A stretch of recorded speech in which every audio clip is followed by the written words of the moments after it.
Hey there, Horne-Ellstrom here. Welcome to day 2020 of documenting my journey online.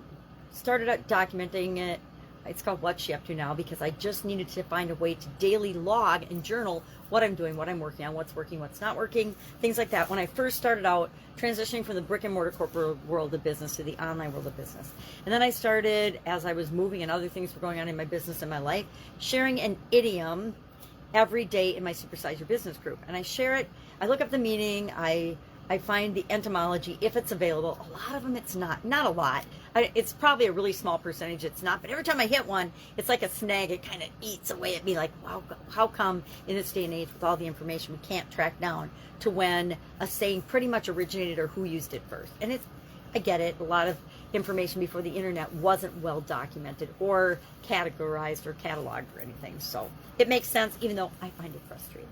So today our idiom was to speak volumes, and I shared my heavy set of expert secrets, revised books, including the very cool workbook. I love a good workbook or playbook, but I forgot to say that it actually comes from books and from reading and from volumes of information, meaning that there's a lot of information available without necessarily it being the spoken word.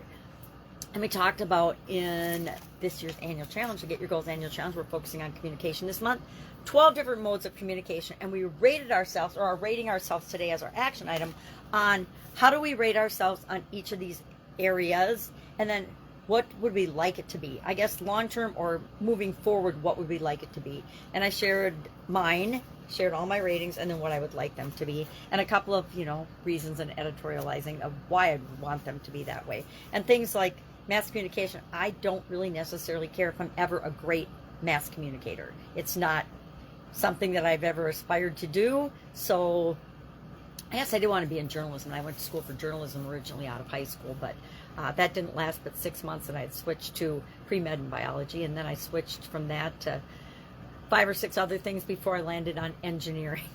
Ended up with 3 degrees, engineering, marketing, and management. So I liked college, obviously.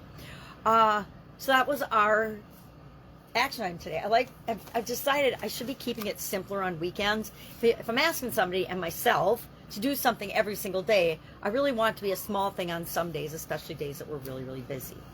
All right, busy weekend. If I can help you, ask. Otherwise, I will be with you tomorrow. Bye.